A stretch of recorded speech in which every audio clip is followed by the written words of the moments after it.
성경대로 16번째 책 느헤미야기 계획을 살펴보도록 하겠습니다. 느헤미야라는 이름의 의미는 여호와께서 위로하신다. 그러니까 위로의 상황이 있다는 얘기죠. 느헤미야는 하갈의 아들이고 유다의 통치자로서 엄숙한 언약의 소명을 하게 됩니다. 바벨론으로 사로잡혀갔던 또 다른 왕실의 구성원들과 살아남은 사람들은 여호야킨 왕의 아들인 시드기야와 하나니아와 사드락이라고 불렸던 하나니아였습니다. 느헤미야는 또한 아스다스 왕의 잔을 드는 자였습니다. 그러니까 잔을 든다는 의미가 왕이 분명히 신뢰했다는 거예요. 그러니까 우리나라 조선시대에 보면 잔을 이렇게 그 앞에 그죠? 감리한다고 그러나요? 음식이나 뭐 술에 음료에 도움하지 않게, 그러니까 얼마나 자기 측근이겠어요. 신뢰를 할 만큼 음식하고. 그러니까 이방인들 가운데 살지만 이렇게 하나님의 백성답게 사는 사람들이 있었다는 거고, 우리도 그런 사람이 살아야 되겠죠. 잔을 들은 자였습니다. 그는 스룹바벨 이후에 예루살렘의 총독으로 섬겼습니다. 이때 요셉, 또 사마리아의 오바다, 바벨론의 다니엘, 그리고 카이사르 집안에 속한 성도들처럼 느헤미야는 수산궁에서 확고한 자리를 차지하고 있었습니다. 수산궁이 어디 나오겠죠? 수산궁. 다음 보면 에스더기의 수산궁이 이렇게 나오잖아요. 연대가 좀 다를 뿐이지, 그런 수산궁이요. 에스더에 나오는, 그건 에스더도 있었고요. 스룹바벨은 예루살렘의 성전을 건축하러 갔고, 느헤미야는 성벽을 건축하러 갔고, 이게 예언적으로 굉장히 중요한데, 이거 좀 이따 살펴보겠습니다. 느헤미야의 중요 단어는 성벽과 성벽들이 32에 사용됐고, 건축하다, 빌드가 23에 사용되고 있습니다. 핵심 구절은 1장 8절과 9절입니다. 한번 찾아보겠습니다. 느헤미야서 1장 8절과 9절. 같이 읽겠습니다. 9절. 시작. 간청한데 주께서 주의 종 모세에게 명령하신 말씀을 기억하소서. 이르시기를 만일 너희가 범법하면 내가 너희를 민족들 가운데로 너희를 흩으리라. 그러나 만일 너희가 내게로 돌아와 내 명령들을 지키고 그것들을 행하면 너희 중에서 하늘 맨 끝지역에까지 쫓겨난 자들이 있을지라도 내가 그곳으로부터 그들을 모아 내가 내 이름을 거기에 두려고 택한 곳으로 데려오리라 하셨습니다. 느헤미야는 유대인들이 처해 있게 된 상황을 하나님의 말씀으로 정확하게 판단했습니다. 이거 어떤 성경을 읽다가 하나님께서 나에게 주는 딱 꽂히는 말씀이 있어요. 그죠? 그런 것도 있고, 그러니까 예를 들어서 성경에는 내용이 없지만, 신뢰인 요한도 그런 거예요. 구약 성경을 읽다가, 자기가 예수 그리스도가 오는 길을 선포해야 되는 자구나. 이거를 하나님께서 알아보면서 이들도 성경을 통해 모세에게 명령하신 말씀. 창세기, 출애굽기, 레위기, 민수기, 신명기 이 안에 있는 말씀을 읽다가 우리가 가야 될 때인가 보다. 이런 거에 이제 마음을 받은 거예요. 그렇게 되는 거죠. 말씀을 믿고 행하면 택한 곳으로 데려오시겠다는 말씀을 믿음으로 이스라엘이 다시 회복되도록 기도를 했고 하나님이 이루시는 사역에 참여하게 된 걸 볼 수 있습니다. 느헤미야의 개혁 내용은 이렇습니다. 아닥사스다는 느헤미야를 예루살렘의 총독으로 임명을 합니다. 그러니까 이방 민족이 이제 지금 이스라엘을 차지해서 이제 통치를 하고 있었죠. 거기에 총독으로 느헤미야를 보내는 거예요. 그러니까 느헤미야가 얼마나 신실했으면 외국에 있는 저 같으면 우리나라 사람을 보냈거든요. 근데 타국인이잖아요. 그를 보낼 정도로 이제 신실했던 거죠. 느헤미야는 예루살렘에 도착해서 자신의 임무를 은밀하게 살펴보았습니다. 그는 활동적이면서 실행적인 지혜와 투지를 갖고 있어서 그 임무를 완수하는 데 아주 적당한 인물이라고 봅니다. 매서운 반대에도 불구하고 이게 내부 외부에서 다 반대가 있었거든요. 성벽 건축이라는 기념적인 사역은 52일 만에 끝이 납니다. 느헤미야는 조롱하고 분노하고 탐욕스럽고 강조한 원수들을 이겨내고 그 이룬 승리를 내일 우리에게 적용하면 내일 세상과 육신과 마귀의 영적 전쟁을 치르고 있는 그리스도인들의 엄청난 용기를 주는 말씀이라고 생각합니다. 에스라와 느헤미야는 성벽 세우는 일에 함께했습니다. 먼저 예루살렘에는 거주민이 필요했습니다. 왜냐면 거기 땅에 아무도 없으면 누가 그걸 도시를 세우겠어요. 그죠? 그래서 도시 밖에 있던 사람들 중에 10분의 1을 제비뽑기를 통해 예루살렘에 거하게 됩니다. 그런 후에 백성을 죄의 자백과 언약의 갱신과 하나님의 말씀에게로 이끌어서 영적 부흥을 이루어가게 됩니다. 느헤미야는 성벽의 봉헌과 부흥 사이에 몇 년간의 자리를 비우게 되는데 그가 다시 돌아왔을 때 오래된 죄들이 되살아났음을 보게 됩니다. 처음에 왔을 때 그거 다 척결하고 우리가 하나님을 섬기려면 옛 생활을 끊어야 되는 거잖아요. 끊어서 다시 성벽을 건축하려고 하는데 그렇게 했었는데 다시 왕에게로 갔다 오게 되죠. 갔다 오는 사이에 백성들은 또 다시 옛사람으로 간 거예요. 우리가 출애굽기도 똑같죠. 탈출해서 나왔는데 계속 그냥 이집트에 있을 때 어땠다, 이집트에 있을 때 그런 생각만 갖고 살아가는 거예요. 똑같은 거죠. 그래서 그 극적인 방법으로 타락함을 다루는 것을 보게 됩니다. 이게 어떤 거예요? 솔로몬이 지은 죄와 똑같이 이방인들과의 결혼을 끊도록 합니다. 강제로. 느헤미야는 왕궁에서의 호화롭고 안전한 삶을 떠나 하나님의 백성과 함께하는 힘들고 위험한 삶을 선택했습니다. 모세 똑같았죠. 이집트의 왕의 아들이라는 그런 파라오의 자녀라는 그런 자리에서 떠나갔고 이스라엘을 선택했던 거죠. 그는 진정한 개척자였습니다. 하지만 당시에 그는 백성으로부터 감사를 받지 못했습니다. 왜 우리를 막 일을 시켰으니까 그랬겠죠. 그죠? 공유하고 위로하고 격려하고 어쩔 때는 뭐 막 푸시도 하고 막 그랬겠죠. 느헤미야는 하나님의 선한 군수로서 고난을 잘 견디는 사람이었습니다. 느헤미야기는 킹제임스 영어 성경이 406절과 1483단어로 이루어져 있고 이 책의 목적은 예루살렘의 성전 건축을 상세하게 기록하고 있습니다. 성전 건축은 딴 연자가 있고 이 사람은 성벽 건축을 하고 있는데요. 거주민들을 확정하기 위함이었습니다. 이 책은 반대자들에게 어떻게 승리하는지를 다 보여주고 있습니다. 느헤미야의 승리의 비결은 하나님께 기도하는 겁니다. 느헤미야기는 그가 기도하는 모습이 많이 등장하는 것을 볼 수 있습니다. 느헤미야기를 세 부로 나누면 1장에서 7장까지는 성벽 건설하는 사역이 나오고 8장에서 10절까지는 백성들의 성전, 하나님께 거룩함, 그러니까 자기의 삶을 과거의 옛 더러운 삶을 끊고 하나님께 합당한 거룩한 삶을 살아가는 11장부터 13장까지는 그 성벽으로는 강화 사역을 보게 됩니다. 느헤미야기 3장의 성벽 재건과 에스라기 6장의 성전 건축은 예수님의 사역과 관련해서 의원이 되어 있습니다. 한번 보겠습니다. 다니엘서 9장, 갑자기 다니엘서가 나와요. 다니엘서 9장 25절부터 27절.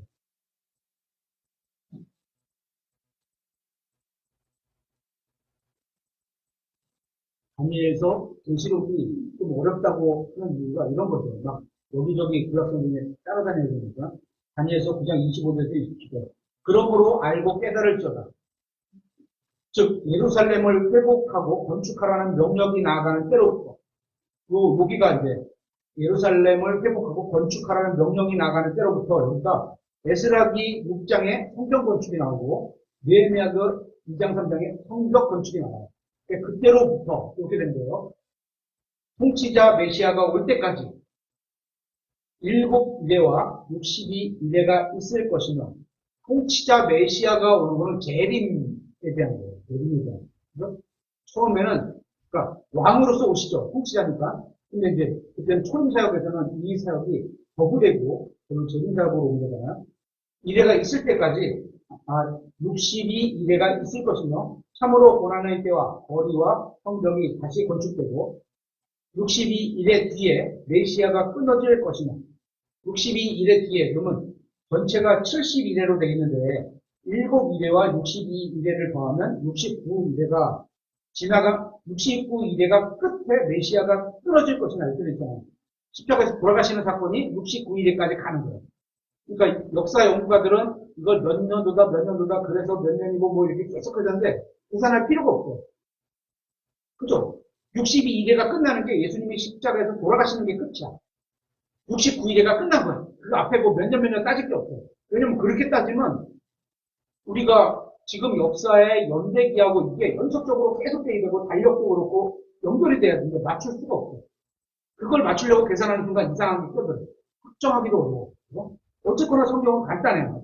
62일에 뒤에, 69일에가 끝나고 나면 메시아가 끊어질 것이나 딱 됐죠? 그것은 그분 자기를 위한 것이 아닙니다. 누구를 위하여? 하나님께서 세상을 사랑하사, 그 세상 사람들을 사랑하사 하나님께서 구원의 길을 열어주시려고 그때 끊어진 거잖아요. 앞으로 올 통치자의 백성이 이제 자기를 위한 것이 아니니라 끝. 딱 끝났어요. 그리고 나서 이제 성경책 부록에 보면 예언의 산봉우리라는 게 있습니다. 한번 찾아볼게요. 김정영 성경 뒤에 보면 칼라로 된 예언의 산봉우리 이렇게 되어 있는 거예요.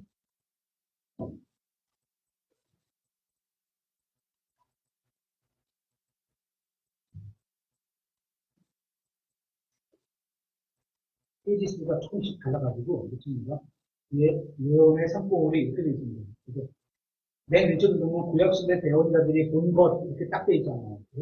그리고 첫 번째 언덕 위에 베들레헴의 천녀탄생과 갈보리 십자가가 보여. 끊어지는 것까지는 보여. 그죠? 그리고 중간에 오순절이라고 해서 계곡 속에 들어가 있는 교회 계곡이 보여. 교회의 계곡. 그러니까 구약에서는 이 교회의 계곡이 보이질 않는데요. 산봉우리만 보는 거예요. 첫 번째 산봉우리 받고 두 번째 산봉우리는 예수님께서 재림하시는 산봉우리. 근데 이 산봉우리가 두 개가 딱 비슷하게 겹쳐. 그러니까 한 봉우리로 보일 수도 있는 거예요. 그죠? 왜냐면 성경에는 콤마로 구분해 놓은 데도 있지만 연결되는 데도 있어요. 그래서 구약에서는 교회의 계곡이라는 걸 볼 수가 없을 가능성이 너무나 높다. 그러니까 처음에 왔을 때 예루살렘에 있는 사람들이 예수님하고 라고 한 거는 재림, 의의 통치자, 우리를 물리적인 왕국의 왕으로 세우실 분으로 봤을 수도 있고, 제가 만약에 구약에 있다 하더라도 예수님 당시에 있다 하고 유대인이라 하더라도 그렇게 봤을 가능성이 있어요. 지금 우리는 다 지나고 앞에 걸 다 보니까 안 거지. 그때는 뭐 저도 여지없이 아마 그렇게 봤을 것 같아요. 그죠? 그래서 두 번째 산봉우리 예수님께서 재림하시고 그다음 위에서 재림하시고 그다음에 가운데 천년왕국이 있고 영원 시대를 이렇게 넘어가는 거잖아요. 그래서 그 십자가 사건이 끝나는데 62일에 뒤에 끊어진 거예요. 그리고 26절 다시 볼게요. 다니엘서 9장 26절 중간 부분. 앞으로 올 통치자의 백성, 이게 적그리스도의 백성이 그 도시와 그 성소를 파괴할 것이요. 다시 예루살렘을 다시 파괴하게 되는 거예요. 그죠? 그 일이 끝에는 홍수가 있을 것이며 또 그 전쟁의 끝날까지 황폐하게 하는 것이 작정되어 있는다. 그렇게 돼야 되는 거예요. 그죠? 그렇게 돼야 되는 거예요. 27절. 그가 많은 사람들과 세상에 많은 사람들이 적그리스도를 따를 거예요. 한 일해 동안. 이래면 7일이거든요. 하루를 1년같이 하면 7년 동안 언약을 확정할 것이며 그가 그 일의 한중간에 3년 반이 지나면서 한중간에 희생물과 봉헌물을 그치게 하고 하나님께 드리던 그죠? 예루살렘 성전을 복원을 했는데 그때 갑자기 3년 반이 지나면서 그치게 그만들어 내가 하나님이야 이렇게 되는 거겠죠? 그치게 하고 가증한 것들로 덮기 위해 심지어 완전히 끝날 때까지 그것을 황폐하게 했니 작정된 것이 그 황폐한 곳에 쏟아지더라 이렇게 되는 거예요. 그래서 지금 우리가 아까 다니엘서 9장 25절에서 봤던 예루살렘을 회복하고 건축하라는 명령이 나아가는 때로부터 여기가 느헤미야가 2장 3장에 성벽이 건축된 거고 또 성전은 에스라기 6장의 성경을 중요해요. 그래서 이때로부터 예수님께서 69일에 되는 때 돌아가시는구나. 여기가 이제 결정이 되는 거예요. 나머지는 한 일에만 남은 거예요. 그 시대가 지나가고 한 일에는 유대인에 관한 겁니다. 이거. 그렇게 해서 이게 우리 느헤미야에도 다니엘서에 이렇게 연결되고 예수님의 재림에 대한 예언을 조금씩 다루고 있는 거고 이제 장별로 간단히 한번 살펴보도록 하겠습니다. 1장은 느헤미야의 기도입니다. 그는 포로지에서 고향의 실상을 듣고 기도를 하게 됩니다. 하나니가 예루살렘의 상황을 보고하고 그는 근심에 빠집니다. 그는 여러 날 동안 애곡하며 울었으며 금식했고 기도했습니다. 그의 기도는 마음에서 우러나는 자백이었습니다. 진심이라는 얘기죠. 그는 모세가 이런 기도를 했죠. 백성, 죄를 지었지만 하나님의 이름에 먹칠하면 안 되지 않습니까? 이렇게. 또 다니엘도 그런 기도를 했죠. 백성을 위해서 자신도 같이 죄인인데 용서를 구하는 그런 기도였고, 에스라처럼 백성의 죄를 자신의 죄로 간주하고 회개하며 기도했습니다. 그는 왕에게 간구하기 전에 먼저 가장 강력한 통치자가 누구? 하나님께 간구하는 것을 보고 있습니다. 3절에서 언급하는 남은 자들에 관해서는 예레미야서 40장부터 44장 또 52장에 자세하게 기록되어 있으니까 한번 읽어보시기 바라겠습니다. 예레미야는 4개월 동안 기도한 후에 왕을 섬기는 자신의 위치로 돌아왔습니다. 그의 무겁고 상한 마음이 얼굴을 보면 표정으로 나타나잖아요. 마음이 얼굴 표정으로 나타나죠. 밝지 않으면. 왕은 무엇이 문제인지 물었습니다. 느헤미야는 자신의 슬픔에 빠진 이유를 왕에게 말했고, 그가 용기를 낼 수 있었던 비결은 다른 사람에게 말하기 전에 먼저 그리고 하나님께 말씀을 드렸던 겁니다. 하나님 앞에서는 제국의 왕도 그저 한 사람의 일뿐이라는 것을 기억하고 겸손하게 당연히 저희 섬기는 왕이니까 말했습니다. 2장에서 느헤미야는 기도의 응답을 받고 예루살렘을 향해 떠납니다. 그는 현 상황을 정확히 알아보기 위해 은밀하게 조사를 진행했습니다. 그리고 장로들을 모은 후에 일어나 건축을 하도록 동기를 내줍니다. 이게 건축이 성벽 재건입니다. 성벽, 무너진 성벽. 동기를 부여해 주었습니다. 반대가 일어났지만 느헤미야는 사역을 방해하려고 조롱하는 자들과는 협력할 수 없음을 분명히 했습니다. 하나님을 섬기려는 자리에는 언제나 반대자들 이름이 나오죠. 산발락, 도비야 이런 이름이 나오죠. 평생 이건 영원히 가는 이름이에요.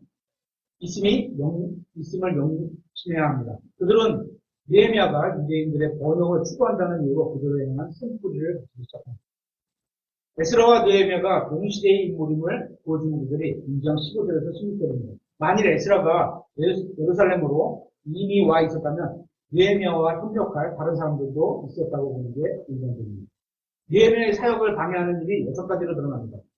이방 민족의 근심, 저들이 와서 이렇게 만든 우리는 쫓겨나는데, 그리고 두 번째, 사람들의 조롱. 너네 믿는 뭐 그렇지, 그렇게 해서 되겠어, 이거.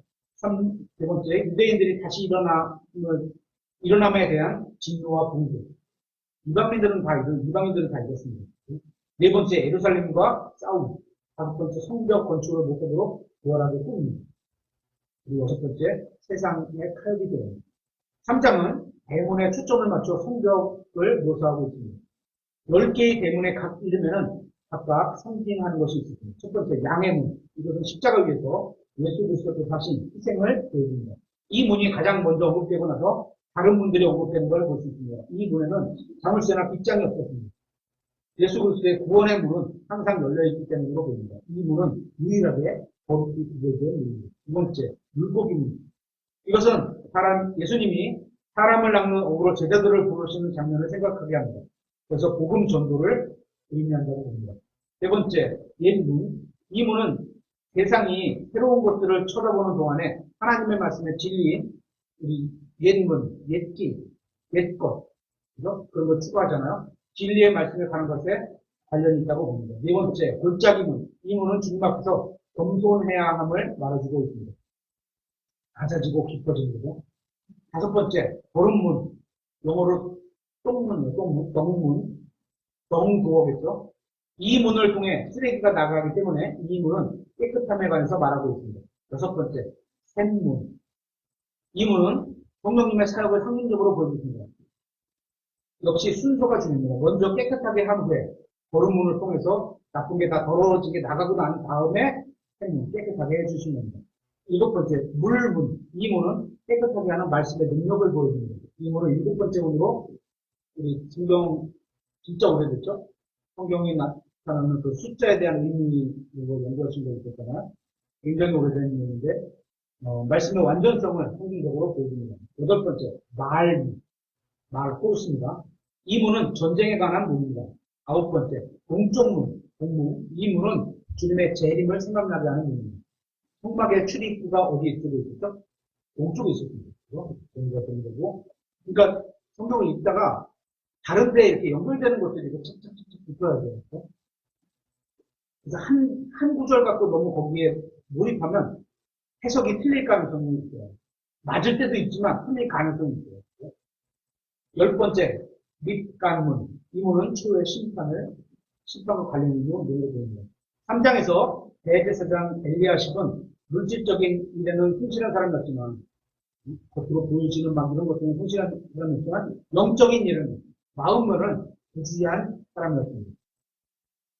하나님의 망대는 중요한 장소입니다. 이 망대는 마지막 때에 다시 발견될 겁니다. 아직은 이 일이 일어나지 않습니다. 주님의 일에 마음이 있다면, 성경의 지금 3장에 보면 자매들도 개혁에 참여하는 것을 볼 수 있습니다. 그리고 도시의 동쪽으로 시온의 위치를 확정해 보게 됩니다. 4장에는 성벽 건축에 대해 반대가 외부와 내부로부터 옵니다. 산발락과 도기야는 성벽의 재건을 두고 노후도 허물어 버릴 수 있다고 조롱을 합니다. 외부의 반대가 오는 겁니다. 조롱하는 자들이 자신들의 의도대로 되지 않자 더욱 붕괴해서 전쟁을 하려는 계획까지 세우게 됩니다. 내부의 방해는 일꾼들이 하나님에 대한 의지가 없는 겁니다. 그리고 나약함과 자잘함을 갖게 됩니다. 성벽에 올라가는 것을 보는 것은 참 흥미로운 일입니다. 아무것도 없었다가 하나님의 성전이 세워져 가는 거죠. 그로 인해 쓰레기로 치우는 것은 지루한 일처럼 보입니다. 건축이 쭉쭉쭉 올라가야 되는데 밑에 기반을 청소하고 막 이게 먼저잖아요. 다 정리해야 되는데 지루한 일처럼 보입니다. 오늘날 교회도 사람들이 만든 교리와 현대 번역본들을 담고 있는 자유주의 그리고 세상적으로 되어가는 것, 종교 통합 이런 위협을 받고 있습니다. 우리에게 주는 영적인 교훈은 교회 내에서도 쓰레기를 먼저 치우지 않는 일꾼들에게 해가 될 거라는 겁니다. 이러한 반대를 향해서 느헤미야는 유대인들을 위한 집회를 합니다. 그들 중 절반은 일하게 하고 절반은 창과 방패와 활을 주어서 지키게 합니다. 왜냐하면 외부가 쳐들어오면 안 되니까. 하지만 모든 사람들이 검을 가지고 있었다는 걸 특이합니다. 피로시에 경보를 울리면 모든 사람들이 전쟁 때 나가게 되고 거기에는 파수꾼이라는 보초에게 답하를 주는 걸 볼 수 있습니다. 하지만 주님을 위해서 일하고자 하는 생각이 없었다면 아무것도 할 수 없는 거예요. 다 주어지지만 할 일이 없는 거죠. 5장에서는 이제 내부적인 문제가 발생합니다. 백성 중에는 가난하여 성벽 공사를 계속할 수 없는 일도 있어요. 먹고 살기가 바쁜데 어떻게 그걸 나가냐 이러겠고 또 일하려고 하지 않는 귀족들과 치리자들도 그들 가운데 있었습니다. 이들은 백성들에게 돈을 빌려주고 고리대금업, 과도한 이자를 챙기려는 고리대금업을 행했습니다. 하나님께서는 형제들에게 돈을 빌려줄 수 있는데 이자는 받지 말라고 했잖아요. 이자 받으면 죄죠. 느헤미야는 총독의 위치에 있었지만 가난한 자들과 함께함으로 자기 부인, 나 자신의 어떤 총독이라는 자리가 그런 어떤 신분적인 걸 부인하고 사는 좋은 본보기를 보여줬습니다. 느헤미야의 책망으로 인해서 귀족들은 부끄러워했고 평범한 사람들은 안도하며 기뻐했습니다. 그래서 새로운 열정을 가지고 사역이 계속 이어나가는 걸 볼 수 있습니다. 산발락과 도비야는 게셈과 함께 새로운 계략을 세웠습니다. 이런 이름들에 우리 이름이 들어가면 큰다는 거죠. 그죠? 나쁜 건데. 새로운 계략은 이전의 계략보다 더욱 강조하고 부활했습니다. 그들은 느헤미야에게 통합하자는 대화를 시도하게 됩니다. 야, 너네도 하나님 있고, 우리도 하나님 있는데, 천주가 같이 가는 거 아니야? 이런 거예요. 어떠한 경우에도 하나님의 일을 반대하는 그들과 연합할 수는 없었습니다. 그들의 제안에는 숨겨진 가시가 있다는 사실을 잊지 말아야 합니다. 그들의 계략은 느헤미야를 그의 사역과 백성으로부터 멀어지게 하려는 것이었습니다. 그래서 왕에게 보내. 그러면 이제 지도자가 없으니까 느슨해질 거 아니에요. 그럼 옛날로 또 돌아가는 거예요, 이 사람들이. 그런 거죠. 세상은 그리스도인을 여러 가지 것으로 얽매여서 꼼짝 못하게 하려 합니다. 그 중에 하나가 이제 저도 사용하지만, 신용카드 같은 게 있을 수 있어요. 신용카드가 되게 편리하고 좋은 건데, 이 신용카드가 있으면 부채잖아요, 부채. 그죠? 어떤 특정한 일에서 딱 결단을 할 때 돈이 나를 얼게 매. 내가 갚아야 될 돈이 있으니까 이거 끊고 하기가 어려울 때가 있거든요. 그러니까 그런 것들. 좀, 재정도 건실하게 관리하지 않으면 하나님께서 뭐를 쓰시려고 하는데 그런 것들이 이제 돈이나 세상의 어떤 시스템이 나를 발목을 딱 잡게 되는 경우도 있어요. 마귀는 자신의 동료를 통해 우리가 사회적이 되어서 종교 통합 운동을 발에 들어놓게 합니다. 그래서 불건강한 사람들과 함께 멍해를 내게 하고 그것을 사랑한다. 위아더 월드 이런 식으로 미혹합니다. 하지만 주님께서는 우리가 불건강한 자들과 함께 일할 수 없다고 분명히 말씀하십니다. 많은 그리스도인들이 성경 공부와 기도 모임에 등한시하기 때문에 하나님의 뜻을 이해하지 못하고 있는데 이것은 잘못된 일입니다. 많은 그리스도인들이 성도들과 함께 기도하지 않고 마귀와 함께 또 그를 따르는 무리들과 함께 즐기고 있는 것을 보게 됩니다. 많은 그리스도인들이 교회에 와서 세상을 대적하는 말씀을 듣지 않고 집에서 편안하게 세상과 친구가 되는 그런 영화를 선택하기도 합니다. 오늘날 교회가 영적으로 참담한 상태에 이르게 된 것은 결코 그냥 이루어진 게 아닙니다. 그만큼 우리도 마찬가지고 제가 저번에 얘기했는데 우리 교회도 많이 흘러와 있었습니다. 그럴 때마다 자꾸 한 발씩 주님께로 더 가야 되는 거예요. 계속 떠내려가면 한두 끝도 없이 안 되거든요. 우리도 미혹에 대해 느헤미야와 같은 태도를 가져야 합니다. 원수들은 우리의 단호한 대답에도 쉽게 포기하지 않습니다. 6장에서는 원수들은 4번에 걸쳐 유혹하지만 이런 제안을 느헤미야는 4번에 걸쳐 거절을 합니다. 하나님의 백성도 진리를 양보하지 않았습니다. 그러자 협박을 위한 공개 서한이 원수들에게서 도착합니다. 그들은 느헤미야가 왕에게 충성하지 않았다고 했고 반역자라고 불렀습니다. 그럼 이제 불려가서 감옥에 갇힌 거죠. 단연히 같은 거죠. 그런 거죠. 마귀는 항상 이런 식으로 얘기합니다. 마귀는 거짓말쟁이입니다. 원수들의 세 번째 시도는 느헤미야가 성전에 숨기하고 그곳에 자객을 보내서 암살하려는 것이었습니다. 이러한 계략에 대해 느헤미야는 훌륭한 답장을 보냅니다. 그의 인격과 믿음은 정말 본받을 만합니다. 느헤미야의 담대한 믿음으로 인해 6장은 완전한 승리로 끝이 냈습니다. 하나님의 도우심으로 하나님을 위해 성벽을 완성하게 됩니다. 7장에서 도시의 재건을 볼 수 있습니다. 문들을 위한 준비가 완료되었고 마지막 성벽도 완성되었으며 문지기들과 노래하는 자들과 레위인들의 체계도 바로 잡혔습니다. 이제 안식일을 지키라고 이런 얘기가 나오겠죠. 유대인들은 원수들에게 둘러싸였습니다. 도시가 재건되자 위험성은 더 커져갑니다. 뭐 있습니까? 그죠? 뺑 돌아서 원수가 싸는 거예요. 느헤미야는 이런 점을 의식했고 도시의 대문을 개폐할 때 필요한 것들을 공급해 주었고 파수꾼들도 임명을 하게 됩니다. 도시의 힘은 그 안에 거주하는 사람들에게 있었습니다. 하지만 아직도 많은 유대인들이 도시 밖에 거주하고 있습니다. 백성이 도시 밖에 한다면 성벽은 의미가 없는 겁니다. 성벽 안에 들어와야지 성벽의 의미가 있는 거죠. 외부로부터 지키려면 성벽 안에 들어와야지 바깥에 있으면 성벽의 의미가 없는 거죠. 느헤미야는 많은 사람들을 설득해서 도시 안으로 이주를 시킨 것으로 보입니다. 8장에서는 성벽을 위한 준비가 시작됩니다. 성결, 그렇게 사는 성결을 위한 준비가 시작됩니다. 성결의 핵심은 하나님의 말씀을 이해하는 데 있습니다. 8장에서 10장에는 참된 부흥으로 얻게 되는 15가지 결과를 보여줍니다. 첫째는 하나님의 말씀을 듣고 우는 것이 있었습니다. 우는 것, 그리고 감동을 받고 회개하고 우는 것. 두 번째, 큰 기쁨과 힘을 얻게 됩니다. 세 번째, 주님께 거룩한 날을 지키게 됩니다.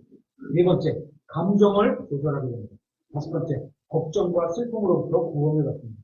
이런 게 참된 부흥을 얻게 되는 15가지 결과물입니다. 여섯 번째, 진리를 이해하고 기뻐합니다.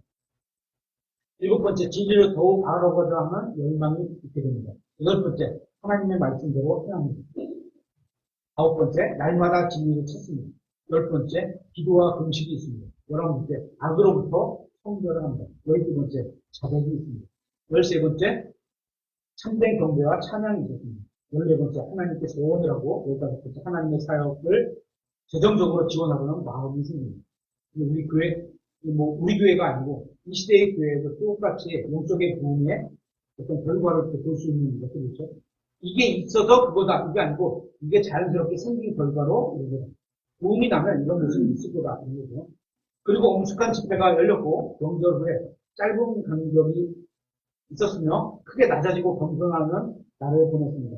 이제 백성들은 낯선 이들로부터 자신을 분리했으며 주님 앞에서 겸손해졌습니다. 주님의 말씀으로 인한 변화는 매우 놀랍게 보입니다.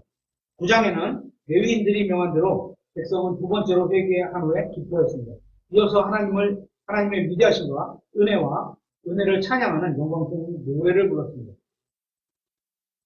바깥에 나가서 부르는, 나라가 망해서 바깥에서 나가서 부르는 노래는요, 우리나라도 아리랑이 있잖아요. 아리랑도 외국에서 나가서 부르면요, 진짜 슬프고 고슬픈 아리랑만 있지. 그죠? 하지만 우리나라에 들어와서 우리나라가 회복하고 있으면 아리랑이 즐거운 아리랑도 있잖아요. 빠르고 경쾌한 강원도 아리랑인가? 뭐 그런 아리랑 있잖아요.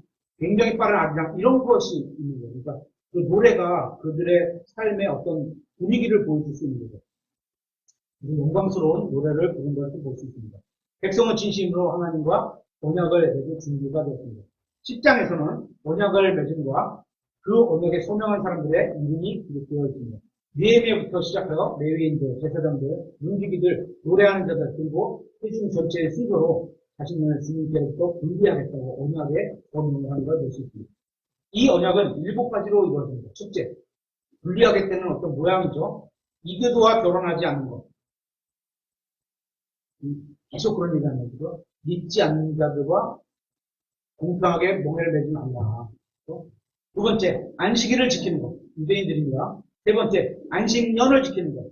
7년마다 1년씩 쉬어야 돼요. 최소한 땅을 1년마다 쉬어야 돼요. 네 번째, 첫 열매들의 11조를 드리는 것. 율법은 뭐라 그랬죠? 유대인들에게 주신 법률이에요, 법률. 우리나라로 말하면 대한민국 법률, 헌법, 형법, 민법, 이런 거예요.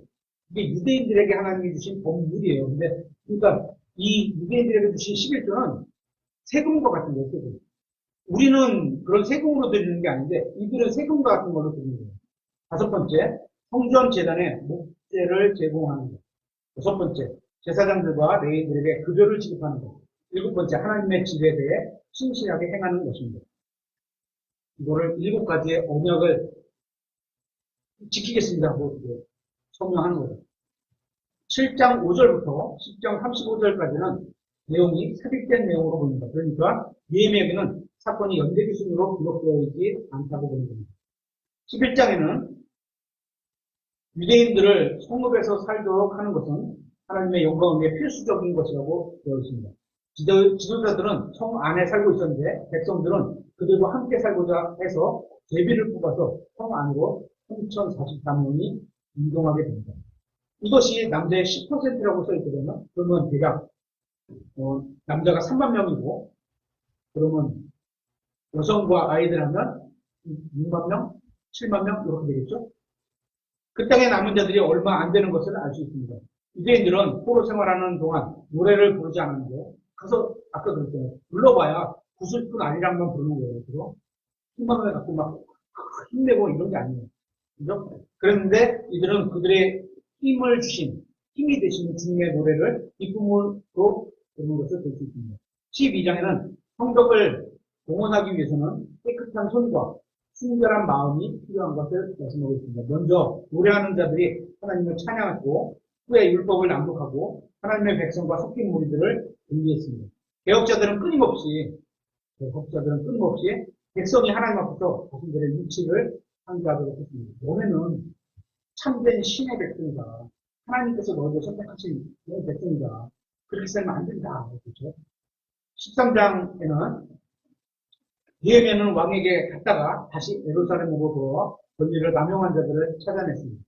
제사장 엘리야십이 성벽 건설을 방해하는 일을 많이 한 도비야에게 성전에서 방을 내어주었습니다. 도비야에게 방을 내줬다는 것은 그렇죠? 성전에서 방을 내준 거는 성전 안에 그가 묵을 것을 줬잖아요. 이방인인데요. 너무 방해하니까 여기 이거 쓰세요 이런 말이죠. 하지만 느헤미야는 도비야의 모든 소유물을 방 밖으로 끄집어내었고 방을 그 목적에 맞게 회복시킵니다.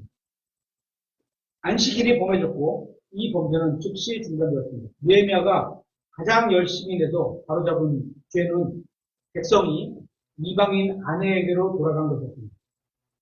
계속 그 얘기 나오죠. 확인해 보시면 되겠고 느헤미야서 13장 찾아보겠습니다. 23절 느헤미야서 13장 23절부터 27절까지인데요.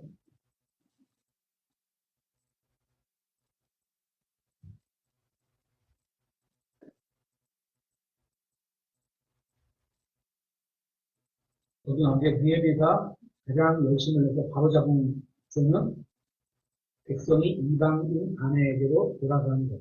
이거를 회복시킨 거죠.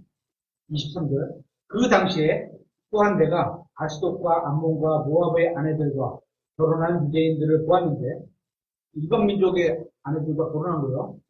그들의 아이들이 아스돗 말은 절반쯤 하고 유대인들의 말은 할 수 없었습니다. 오전에도 말씀드렸죠. 외국에서 오래 살면 우리나라도 그랬죠. 일본에서 한국어 말살 정책 그런 거 있었잖아요. 그죠? 말이 없어지면 문화가 없어지고 민족이 없어지는 거예요. 유대인들의 말을 할 수 없었으며 각 백성의 말대로 말하므로 내가 그들과 다투고 그들을 저주하며 그들 중 몇 사람을 때리고 그들의 털을 뽑으며 그들이 하나님을 두고 내기세하게 하며 이르되 너희는 너희 딸들을 그들의 아들들에게 주지 말며 너희 아들들이나 너희를 위해 그들의 딸들을 데려오지 말라. 이스라엘 왕 솔로몬이 이 일들로 죄를 짓지 아니하였느냐? 국왕에서 친교의 목적인지 화친의 목적인지 외국에 있는 왕의 딸들을 아내로 계속 맞는 거예요. 그런 그 죄를 지금 말하는 거죠. 그럼에도 많은 민족들 가운데서 그와 같은 왕이 없었고 그는 자기 하나님께 사랑을 받았습니다. 하나님께서 그를 왕으로 삼아 온 이스라엘을 다스리게 하였음에도 불구하고 솔로몬도 은혜를 베풀었음에도 불구하고 솔로몬도 이국 여인들이 죄를 짓게 하였느냐. 그런즉 우리가 너희 말에 귀를 기울여 이방 아내들과 결혼함으로써 모든 큰 악을 행하고 우리 하나님께 범법하여야 하겠느냐. 하나님께 큰 악, 범법 이런 표현을 쓴 게 뭐요? 이방 아내들과 결혼하는 거예요. 이방인들과 결혼한 건 하나님의 보실 때는 큰 악이고 하나님께 범법한다는 거예요. 이교도를 아내로 삼은 죄로 인해 느헤미야가 격분하는 데는 세 가지가 말씀하고 있습니다. 세 가지. 첫째, 이 죄로 인해 솔로몬은 큰 대가를 치렀다는 것이에요. 두 번째, 하나님께서는 명백하게 이 죄를 금지시켰다는 것이에요. 또 세 번째, 이 죄로 인해 태어난 아이들로 인해 민족의 유산은 오염되었다는 것이에요. 순수한 활동이 없어진 거예요. 순수한 믿음의 뿌리가 없어진 거예요. 하나님의 백성인 유대인들은 결코 다른 민족과 문화를 혼합해서는 안 된다는 교훈이 없습니다. 이렇게 해서 느헤미야기 슬픈 이야기와 계시와 기도에 대한 말씀으로 끝을 맺겠습니다.